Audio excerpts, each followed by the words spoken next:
several years ago, I was at a leadership training. Actually, it was a coach training. And Rich Litvin, who was my coach, played a video of a young man on stage at a TED Talk. And he was telling stories about things that happened to him and the impact they had on other people. It was called Lollipop Moments, and we'll get to that. And you've heard me talk about this on the podcast before because I've been talking about Drew Dudley, my next guest, for years now. Drew's on a mission to help people unlearn some dangerous lessons about leadership. And if you watch any of his 9 TEDx talks, you'll see that he does not talk about leadership the way other people do. It's something about his humanity and how he brings that out in the people that he trains that really is a game changer for me. Drew is an international speaker. He wrote a book called This is Day One, A Practical Guide to Leadership That Matters. And I'm going to ask him what is leadership that matters when we get to him. But Drew, well, I'm just going to bring you back in. Hey, Drew, thanks for being here. Hey, it's my pleasure. I'm really thrilled to be here. So Drew spent a little time finding some cell service so he could be on the podcast, and I really appreciate your dedication to being here. Oh, it's my pleasure. And yeah, it was kind of fun just doing a cruise around and trying to figure out where near my mother's place there actually was cell, because I wasn't planning on being here when we agreed to do the podcast. So if anyone is watching on the video, I apologize for the unshaven look, the baseball hat, and leaning up against a tree to protect the microphone from the elements. We're going to try to do our best to make sure that this is as fun as possible for the listeners. And yeah, hey, as you said right before we went on, most people don't see the video, which makes me feel so much better about what we're about to do.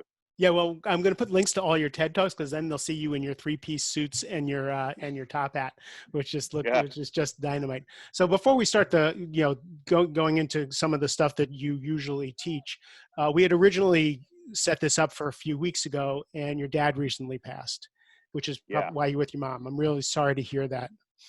Well, thank you, my friend. How's it been for you? Because again, this is the Mastering Midlife podcast. This happens to us. And then you have to go on stage. And that, I remember my mother died. I went on stage the morning my mother died. And you still have to put one foot in front of the other. How are you doing?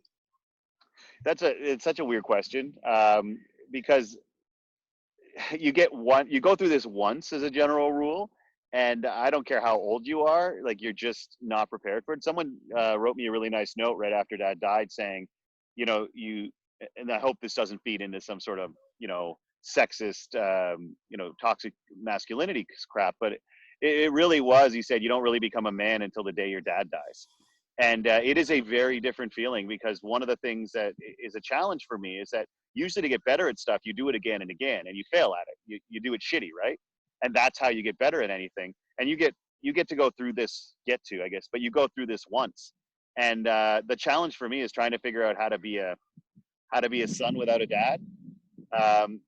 Because the moment where it just sort of, you realize that I think was the weirdest thing about it. It wasn't so much the grief, it was just this realization that you're now a person without a father. And so it's weird at 43 to feel like a 12-year-old again. And that's what really caught me is how absolutely much it took me back to some of the most insecure parts of my life. And it's been very interesting over the last couple of weeks, or I guess it's 3 weeks ago Friday that it happened. And I think one of the interesting things is, I think there's a tendency to try to find the silver lining in things. And there are a couple, I suppose. One, I don't have to go back on stage right away. I think he died on a Friday and I did a virtual presentation on a Monday, which was harder than I expected because I forgot there was a slide of the two of us together in the presentation. But also a return to normalcy is I think something that's nice to have. And I think one of the big challenges was in COVID that a lot of the cultural things that we do in order to help the people left behind don't happen. And I remember the same thing, like culturally when my girlfriend passed away 3 years ago, suddenly there was the same sort of thing as in the Ukrainian culture. They don't really celebrate or do anything for a month after someone's gone. And the time between, I found over my life, because it's been weird, I've had to bury like 20 of my friends for a wide variety of reasons. The time between learning that they're gone and actually saying goodbye, like having that sort of cathartic funeral type experience, as awkward as it is, it does sort of represent a new chapter. And to not have that, to not have anyone, to actually be driving home from Toronto. My parents live about 2 hours away from Toronto, Canada. To actually be thinking, should I be going home right now? My mom's in her mid 70s. I'm coming from one of the COVID hotspots that's left in Canada. It's just an odd feeling. And then knowing that mom's sisters aren't coming by, mom's best friends can't come by. They just can't. They're all in their 70s. So it has been an interesting experience, to feel like you're screwing up at every step, and having this feeling like, it is now your responsibility to fully take care of your family. Because my dad wasn't well health-wise for the last 3 years. And yet it wasn't until he died that it finally, like, it fully settles in, this weird feeling that it is now your job to take care of your family. And even though in many ways, I was doing a large part of that before, and dad was, in a tough health spot, and really had been a while since he was sort of playing that role, but it wasn't until he's gone that I felt that. So it's been a really, really interesting experience, especially since you usually don't get good at things till you do them multiple times, and you get one shot to be the person left behind. And so it's been a really interesting 3 weeks, to say the least. And it's hard, right? Because you put work on hold for however long, and your people are great. Your team is great. Your colleagues are like, take your time. But then after 2 weeks, you and the team start to feel that pressure, right? So you have 2 weeks of trying to deal with creditors and all of the paperwork that has to get done after somebody's done. And then as soon as you're done that, you feel a little bit like, okay, well, now I have a responsibility to get back to work and help all the people who've been holding things up and sort of keeping their fingers in the dam. And then what happens is, what ends up, my worry is that 3, 4, 5 months go by and you never actually process it. And because we allow our obligations to keep us from being with ourselves, right? So I think that that's been something I'm working really hard to avoid, is to not let myself just go back to work and move on without processing the whole thing. And I think any of us who are high performers and have people relying on us for their jobs, especially in the midst of COVID, and trying to figure out how we deal with this, it's wild. But at the same time, because it happened in COVID, I'm not on the road. I didn't have to call a bunch of clients and tell them I wasn't coming. Hmm. And so if dad had any, if dad did anything right, he kind of waited until that came out wrong. But one thing that I think dad would almost be, it almost seems like him, is what I think I was meaning to say, is it almost seems like him to have waited until it would have been easier for me to be around. Because if we Sure. were in travel time, this would have been the busiest 8 weeks of my career so far. And I wouldn't have been anywhere near home. So it's that's a long answer. And the thing is, how are you doing? I don't know. Everything every way that you could be going right now, I've done it at some point in the last 4 weeks. Yeah, so I bet it's hard to find the wheels under you, to be there for your mom, to be there, it's just a whole new way of being when a Yeah. parent dies. Yeah. Yeah, And it's just, you start to realize the things that you want to take care of. Like, if anybody is listening to this doesn't have life insurance, get life insurance. Like, no matter what. And even if it's a tiny little thing, but don't only get life insurance, make sure everyone who cares about you knows exactly where it is. Make sure that your bank accounts and your passwords, as oddly as this sounds, if you don't write them all down somewhere, make sure that you have a program on your computer that stores them, and you have one person that you truly trust. Or if you want to put it in your will, whatever the case was, give them access to those. And I think that one thing that I've sort of realized is that, yeah, we think we have that stuff taken care of, but some of us haven't looked at our wills in 10 years. And often our business relationships have changed. What happens to the business, all those sort of things. Not only do we have to take care of them, but I think it's really important that we bring somebody in. Nobody likes having these discussions, especially if you figure you're not going to die for 30 years. But life will throw weird stuff at you. And so one of the things I think about, being a leader, being a business person, whatever you are, being a person, is look at the worst case scenarios that could happen, and make sure that you set up. Because I think for most of us, we want to help and take care of the people who care about us. And one of the best things we can do is be prepared for the day where they can't ask us important or simple questions that will help their lives out a lot. So, not to be dark, everybody, but you're going to die one day. and try to make that as easy a process as possible for the people who love you. I don't think that's dark at all. I think it's really practical. It's funny. I couldn't find my passport to go get my license renewed. And I was going through papers and I found all my parents' papers. Both my parents are gone. And I found some stock certificates. My parents didn't have any money; they were poor, but they had a couple of stock certificates, and I found those. And then I realized my mother has a safety deposit box that she told me just before she died. She said, "Go into that safety deposit box." I said, "I'll get to it. I'll get to it." Yeah. Then she died.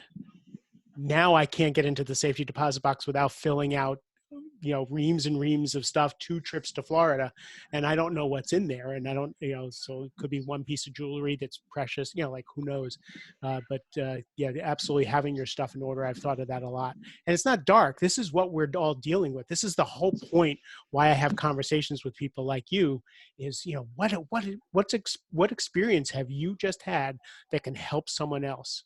Something else And that, hey, you do a podcast, you do interviews. Like, one thing I really regret is, like, towards the end of Dad's life, when it was clear that he was getting ill and he was forgetting things, is I always said, well, I used to do podcasts and I interviewed people about their experience. I'd never done that with my dad.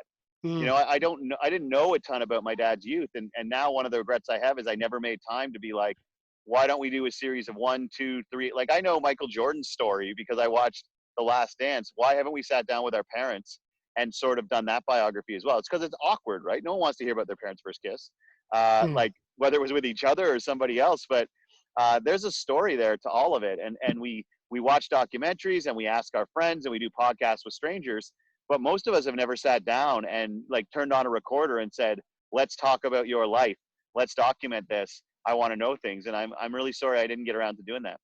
My nephew actually has done that. He's gone to all the older people in the family and interviewed them all and has learned stuff.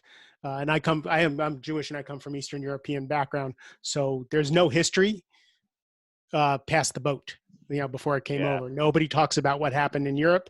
Whoever made it here, and they will not say a word about what happened. So it's really hard to get any of that history. It's interesting. So one of the things you said is that you've buried more friends than you've gone to weddings. Yeah. I don't really like weddings anyway, but yeah, I think it's been, actually, I know it's been 20 now. It started when I was really young. I lost a friend at 12, and then I think there was half a dozen of our classmates in high school that we lost. We lost 4 people in university. A friend of mine overdosed a year or so ago. My girlfriend died by suicide in 2017 after a sexual assault, and it has been a ride. And it's hard sometimes too when people say, "Well, just could you rhyme off all 20?" And it's sort of odd when you realize that sometimes it's hard to remember all their names. But it has been a very odd experience that way. And people say, well, how? I don't like using the phrase people say. I think Trump's wrecked it, because it basically, people are saying is now fundamentally a lie on the biggest stage, like, because Sure. it's hardly ever true. It's, I want to say this and I want cover by claiming I didn't. But in this particular case, I have been asked on Q&As before, how do you deal with that? And I think it's like Marshall McLuhan's quote, we don't know who first discovered water, but we're pretty sure it wasn't a fish. Mm, And like, I don't know how I deal with what's the other option. It's because this has been my experience. Maybe if I had lived a life where you weren't saying goodbye to people you care about so often, this would actually be harder. But as I was talking about with my dad, when this is our first time through life, and so our reality is all that we've known. And while we can look and say, oh, well, I see other friends who haven't lost that many people, I've also seen friends who have fought cancer. I've also seen friends who have gone through experiences I can't even relate to. So how I process that, I don't actually know, because it's just what I've done. And how is that different than anyone else's? None of us can actually identify that, right? So yeah, it's been a lot. And it's been all the way through, from high school. Well, I guess it started in elementary school, but all the way through college, university. And what's interesting is, if you've seen a lot of my talks, I, even though I've had the opportunity to work in the corporate world for quite a while, a lot of the lessons I teach are people under the age of 25, mm, and they're not with us anymore. And I think that gets down to a lot of the things I want to I like to talk about in leadership, is that some of the biggest, most transformative experiences I've had were given to me not by Fortune 500 CEOs, but by these individuals who never saw their 25th birthday. There's really an opportunity to matter a lot very early in our lives. And I think if we can pass on to our kids, we're better off. Pema Chodron says that when hardship comes into our lives, we can either harden or we can soften and open our hearts. How do you think you have, how do you think you've responded to the hands that you've been dealt?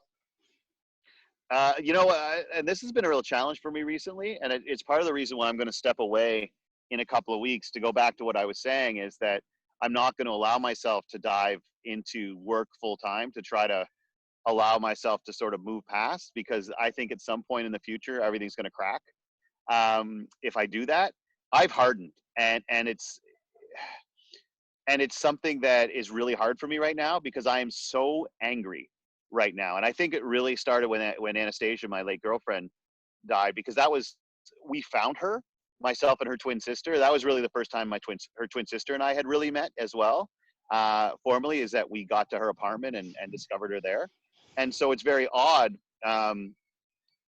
because that was a traumatic experience. It wasn't just you lose somebody, but the challenge for me is that when that's the last image you have of someone, it almost pushes every wonderful memory you have of that person out, because all you can remember is what you found that morning.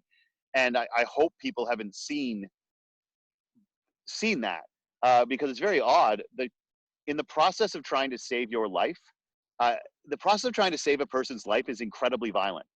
If you've witnessed CPR delivered to somebody who's it's a really violent, chaotic scene. And that's the last thing I remember about Anastasia. And that has been frustrating. The same thing happened with my dad. And it's one thing to lose people. It's very much another when the last memory you have of them is such a violent, chaotic scene. And there was an anger that bubbled up inside of me that I am trying to deal with. When I'm good, I think I can add good things to this world. And it's hard to do the job that I do recently because of the frustration and the anger. And I notice this. There's an anger and a cynicism that's come into my world that has made it hard to do my job sometimes. Because what I talk about on stage in terms of leadership and the ability of individuals to make an impact, I believe in 100%. But then there's this feeling inside of you when you know how angry you are and how hard it is and how quickly you sort of snap at people and how often you act like less than the person you want to be. That over the last 3 years has really been hard, because not only do I know the person I want to be and the man I want to be, but I also talk about how to do that. And that makes it even harder when you catch yourself not. And then, I watch what's going on in the United States, and there is like a genuine rage that starts to boil up. And then you write a book where you say leaders elevate, they never escalate. And you catch yourself doing that. Like I catch myself no longer with that sort of liberal patience of being like, let's forge a dialogue and let's try to understand each other. And it's catching people by surprise, because I'm like, no more dialogue, no trying to understand each other. Just these people are wrong. All right. Mm. Homophobes are wrong. Racists are wrong.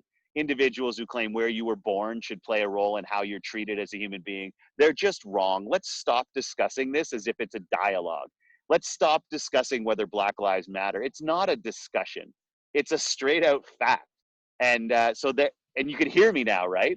This Mm-hmm. isn't how I talked 3.5 years ago, because it really is about, conflict doesn't help anybody. And now I'm just sort of like, no.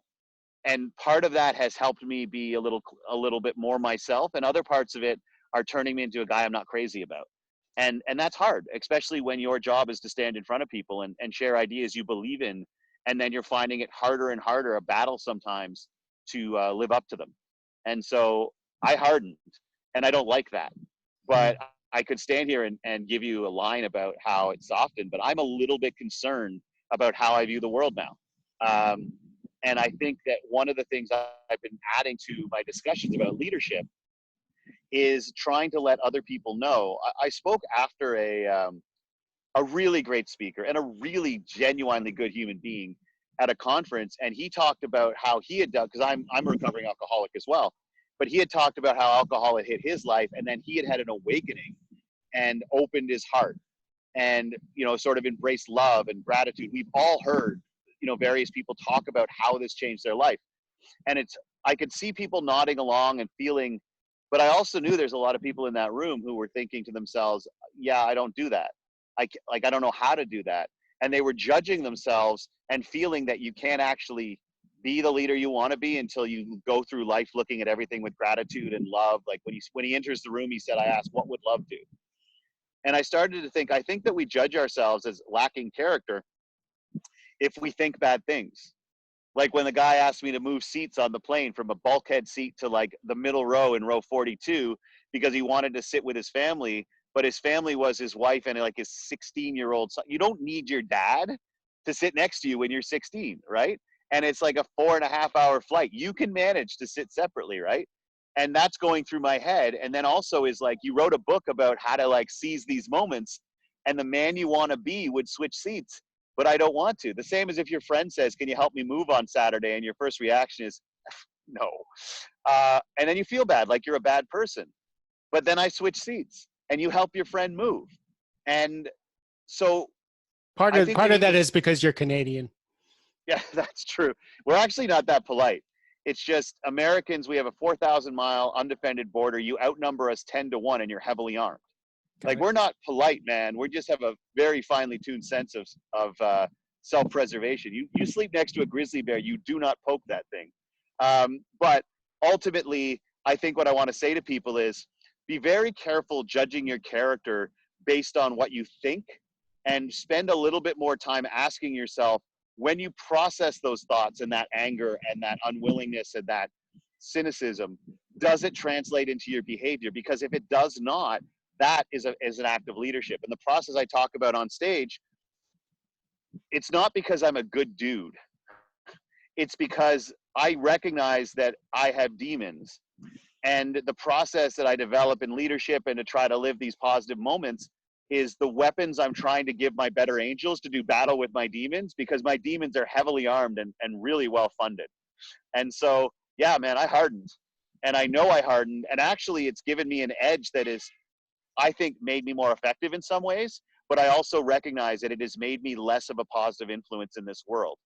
And while it's made me a little less hesitant to stand up and say, there are things in this world that must change, and there are things that should be elevated or escalate instead of elevated, it's gone too far. And so if there's anybody out there struggling with that too, I like to think it doesn't make us bad people, but there's no way to deny it. I think we have to be aware of it, and I think that's the key.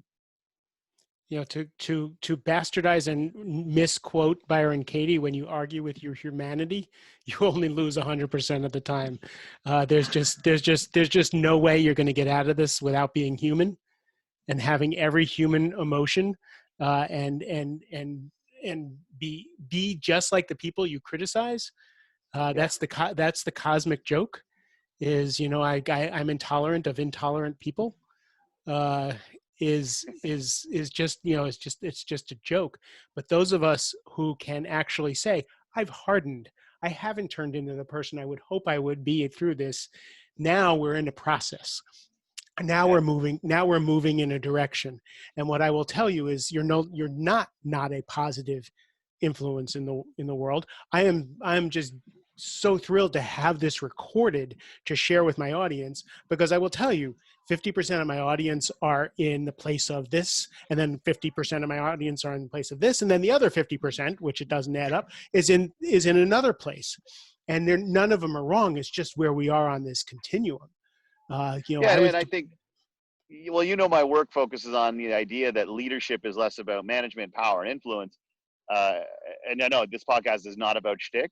And I like the fact you're asking, no, I just like, don't go and do your shit, right? Like, but the thing is, it's not separate from how I actually think. And I no. think that leadership is recognizing the gap that exists between the person you want to be and how you're actually behaving, recognizing that that gap is your fault, and coming up with a way of trying to close it.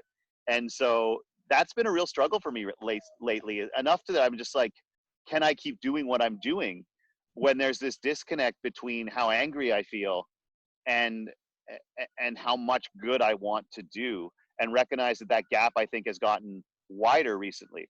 But it also makes you ask, okay, well, how do you expect to change that if you don't change the reality and the behavior?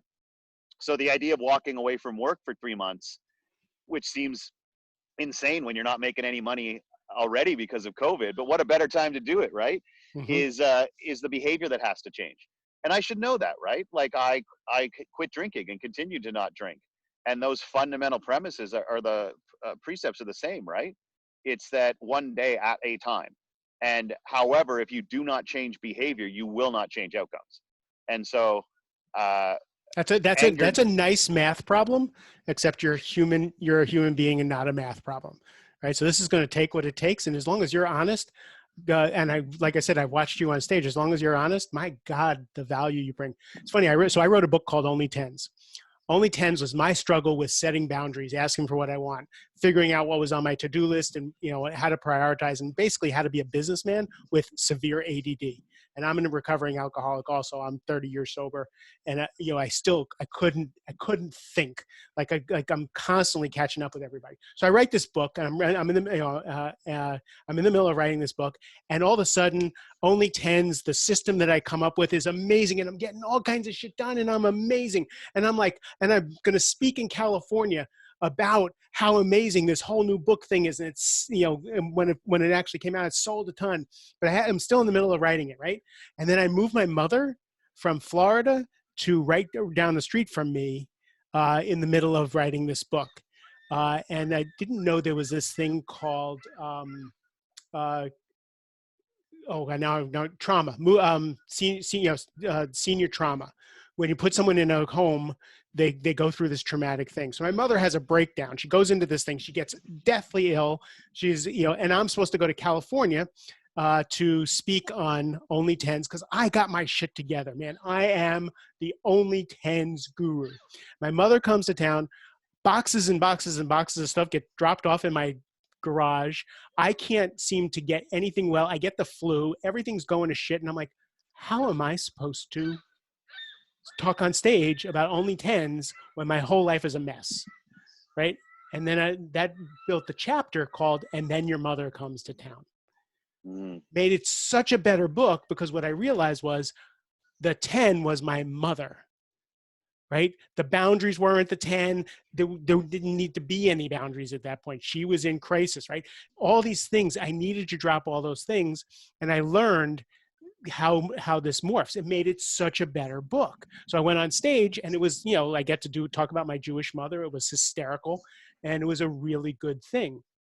So that just your story reminds me of this. You're going through all this and these feelings are coming up, but I know you, I've been following you for years and I know the substance that you're going to bring to this.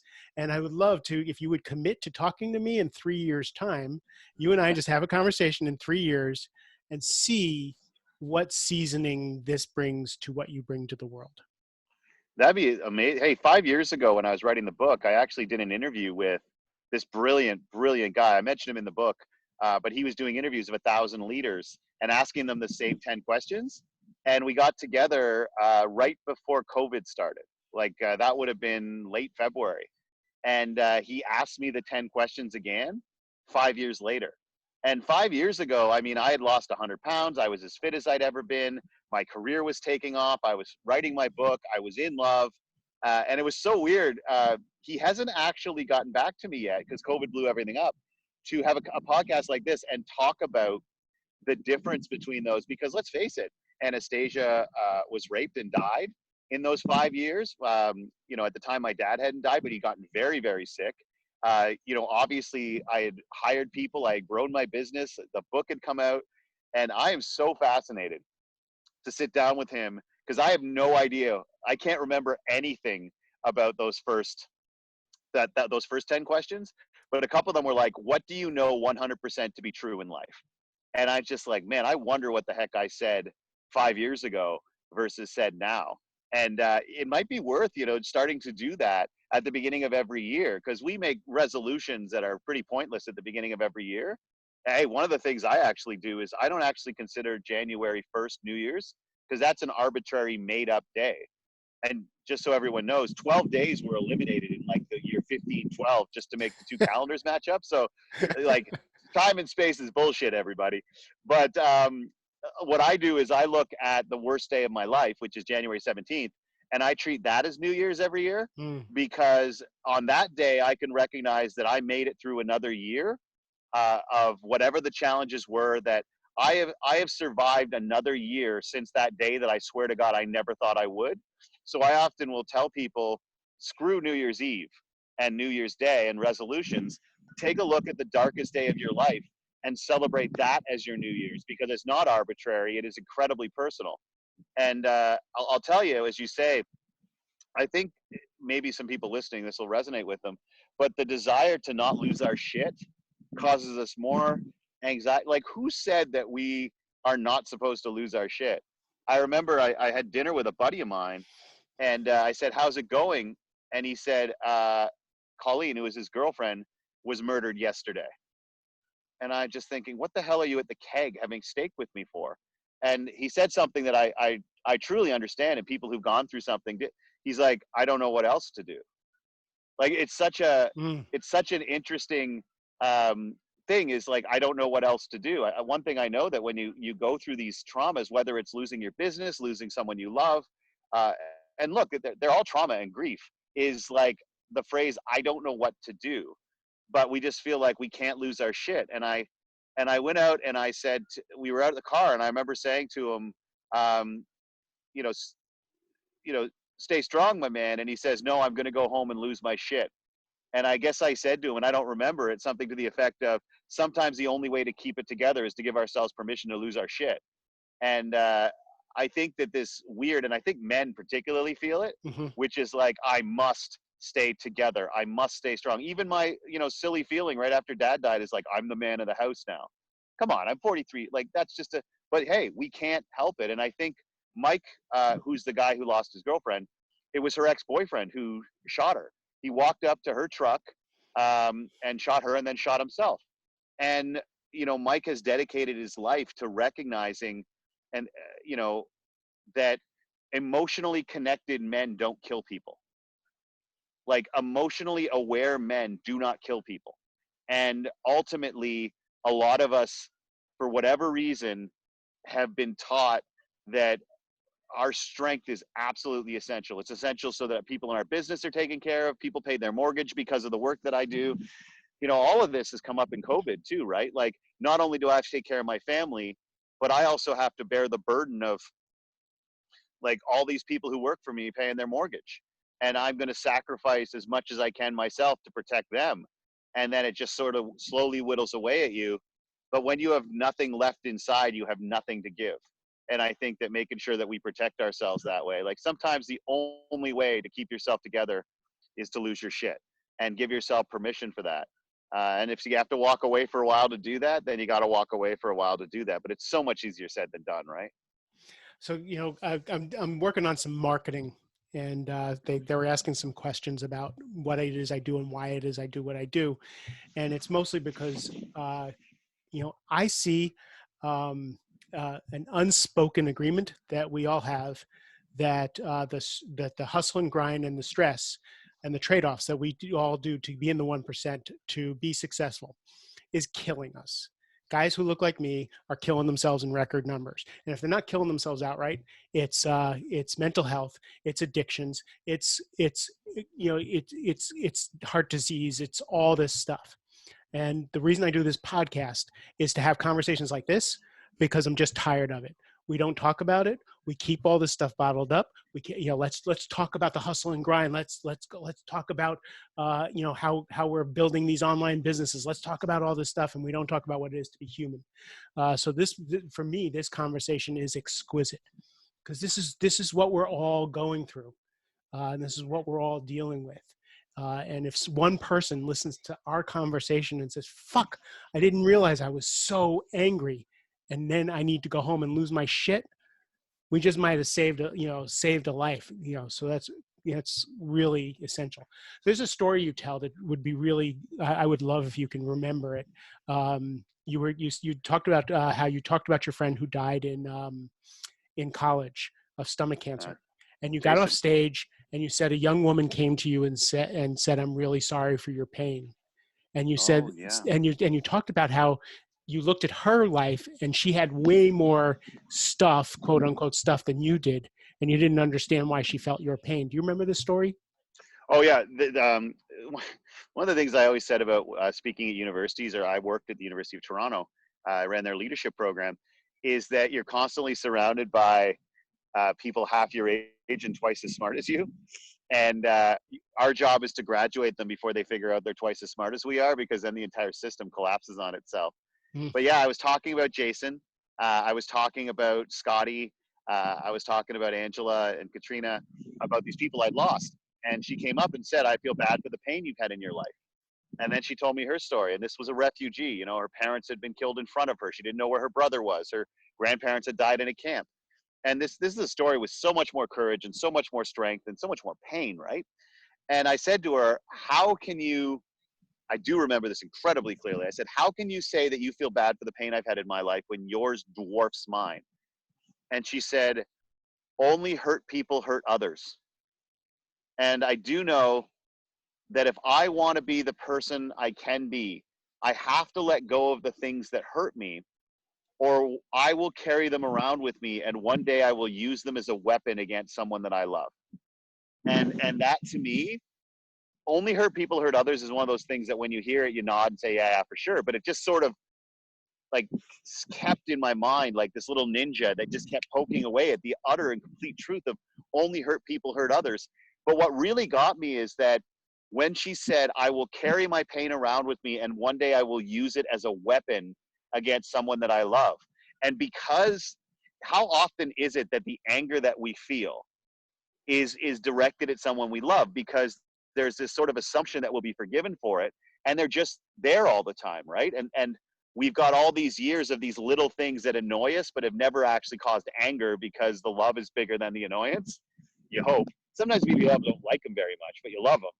And then we tend to go off and allow this pain that we carry with us to wound the people we love. And that really, really got to me as I started to realize that most of the things that hurt me, when someone did it, it had nothing to do with me. What they were doing was passing on pain that had come from them. And that doesn't make it hurt less, but it does make it a little less personal, right? Where it wasn't like some vindictive revenge thing, is that something in their life caused them a ton of pain and now they're passing it on to you. And now you got to see if you have the strength to be a sponge where the pain stops with you, or whether you're just a conduit that passes it on to other people. But man, anger, pain, and fear passes a hell of a lot faster than any virus. And and what's going on with coronavirus is that those things are passing at the same time, but at a greater speed than coronavirus. And we're all passing that stuff on to each other. It's hard, man. We carry our shit around and we use it as a weapon. I know that when Dad died, I straight up said it. I'm picking a fight. Like, I need to pick a fight. I'm going to choose credit card companies and banks, because who gets pissed about that? And let's face it, you're always morally superior than those groups. But I was spoiling for a fight. And what was the point of that, right? What I wanted to do was take my pain somewhere else. Somewhere else. And even I started taking it out on people I cared about because it felt good. And I start to realize, though, that when all of this clears and I return closer to the man I want to be, and I have to give myself permission to let that gap form for now, because trying to close it is just going to cause, if I try to close the gap right now, it's just going to open up wounds, right? Which is different than the gap. But yeah, I was spoiling for a fight. I couldn't wait for a fight. And I think deep down inside, I'm still looking for it. And then the opportunity to make it social justice appears. That's where you can put the fight, right? That's where we can go after it. And right Yeah, now, the world has, people can rewind to about 20 minutes ago when your fight was right there in front. Totally. I'm Uh, still, oh yeah, there's things worth fighting for. But just letting anger out for the sake of feeling better at other people is different. But right now, we all have the opportunity to take our anger and frustration out on making the world a better place. Because at some point, just trying to be nice about it and hoping that things will change, injustice has survived because people have used anger and fear and violence to keep it there. Like, that's what's kept social injustice alive. And trying to fight that sometimes with kind words and understanding, hey, maybe this is just, my anger talking right now, but I sort of look at it and go, maybe it doesn't. And then they point to people and they say, well, look, Martin Luther King, etc. I'm like, they shot them all. they shot them all. Like they shot JFK, they shot RFK, they killed everybody who tried to dialogue. And so at some point we all have to stand up and say, no more. This is the way the world's going to be, and we're going to fight for it. But that, I think, is a healthier use of anger than just being mad and taking it out on people you love. But yeah, you can still see it in me, eh? I can totally see it in you, and it's glorious. So I'm gonna give you whiplash here. One of Okay. the things that you said was leadership begins where forgiveness begins. Yeah. Leaders have to learn to forgive. I had never heard that before in a leadership conversation, and it really struck me. You know where that started? Um, believe it or not, a line in Friday Night Lights, the best television show since The West Wing. And but there's a phrase in there where somebody says, one character says to another, "There is no weakness in forgiveness," and it really, really hit me. And that started getting me realizing that. And it came from a conversation I had with this brilliant guy in Qatar who was a man. I could write a whole book about Mustafa. But I remember I was so angry at my old boss because I had just left my job, but I had been pushed out, right? Like they had created a toxic environment so bad that you end up quitting, which means there's no severance, which means there's no whatever. And I was pretty bitter about that, right? Because I'd worked hard for 10 years to build something.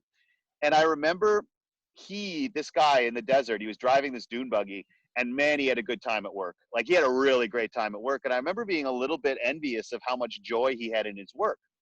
Because at that point, I had not yet fully gotten into my job and started to feel that myself. I was still feeling grief about leaving my old job.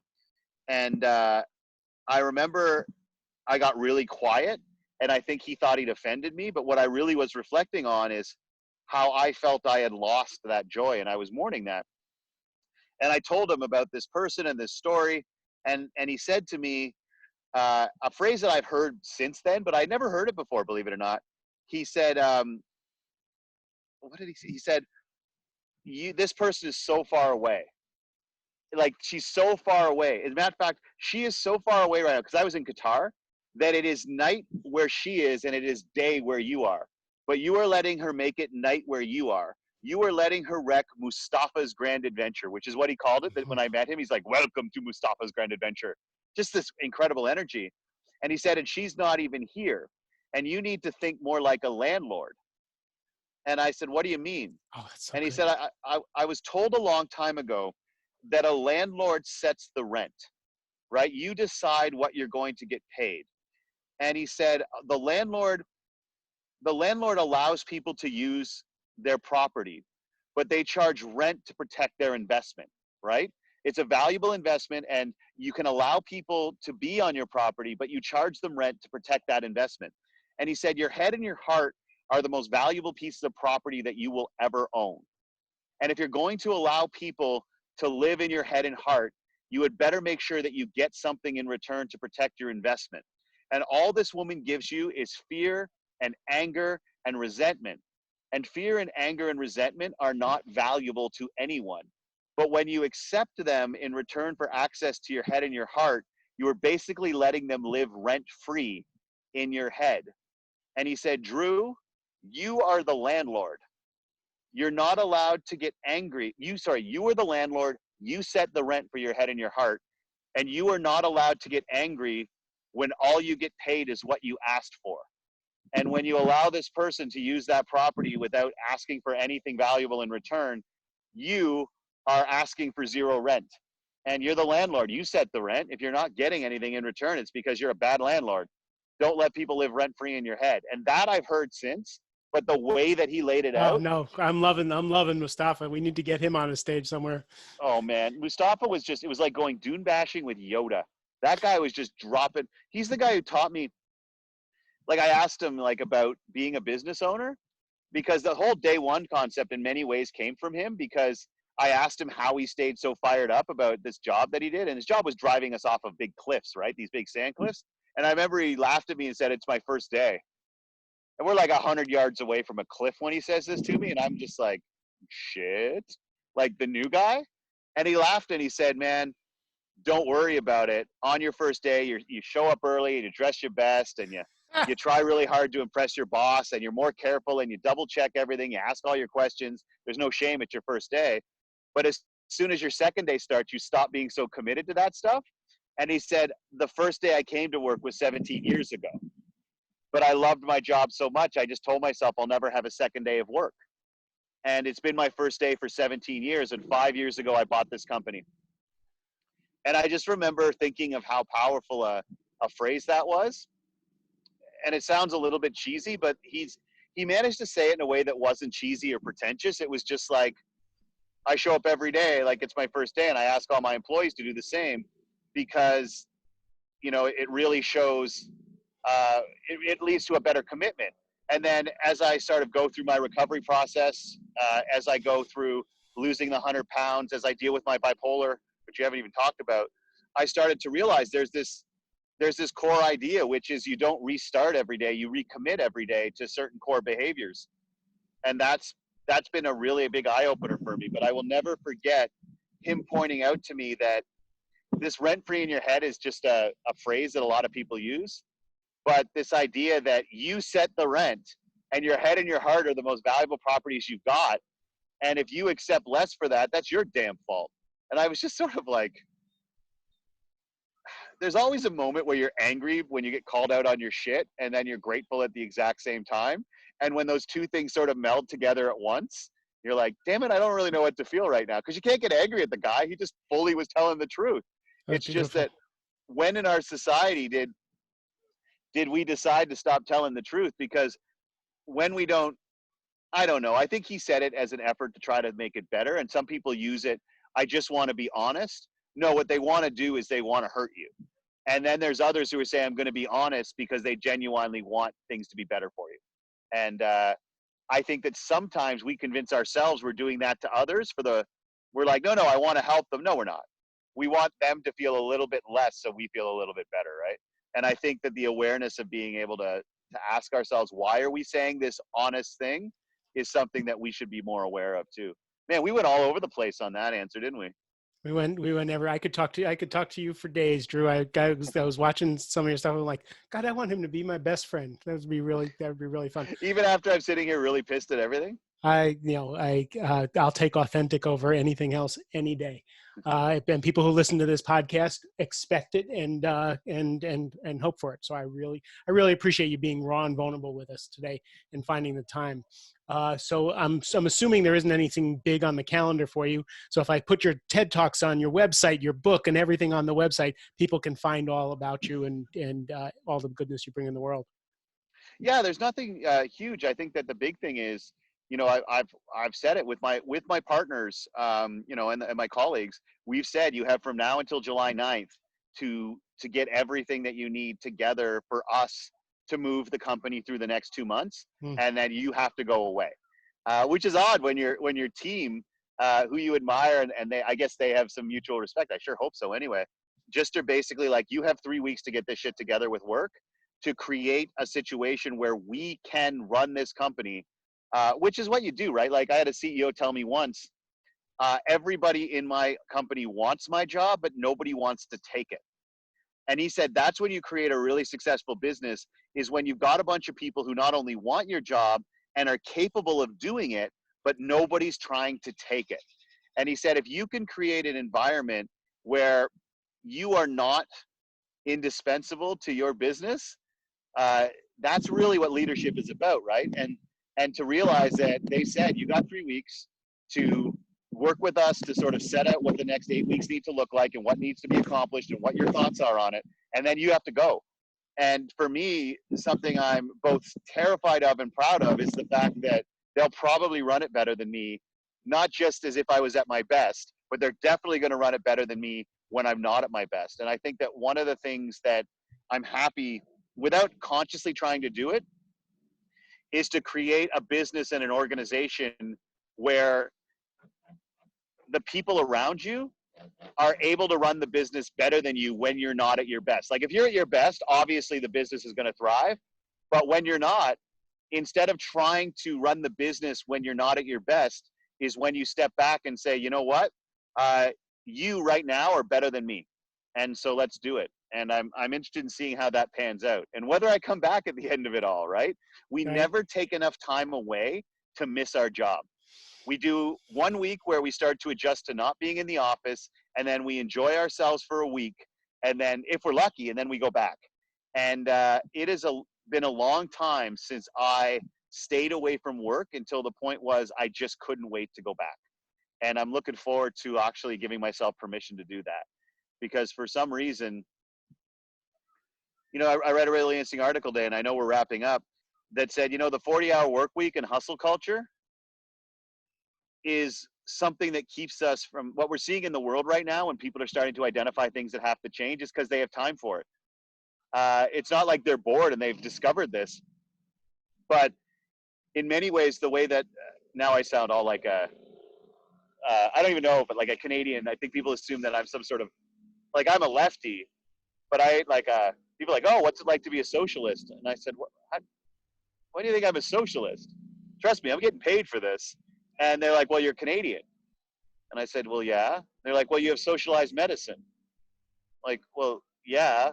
But saying I'm a socialist because I have socialized medicine is like saying you're a cow because you've had a hamburger. Like, it's not really how it works.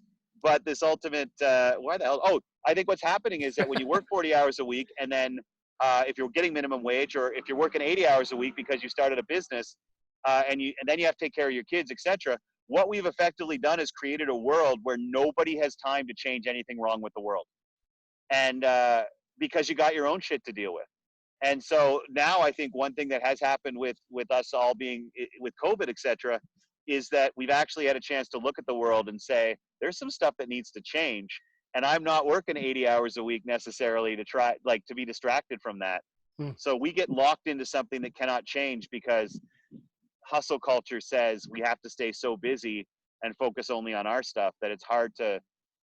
And the other thing too, man, is it's, especially when you described who listens to this podcast, it is really freaking hard to rise to the top of a system and then look back at the system and think there's something wrong with it. Like Totally. when you hit the top of a system, it there's not a lot of, it takes something to look back at it and say this thing that has rewarded me this much needs to be revised. Like that is a hard thing to do. And there's still a hesitation to do it, right? There's still this thing that when you run a business and you talk about leadership, and my speeches are apolitical, they're applicable to everybody, but I am not.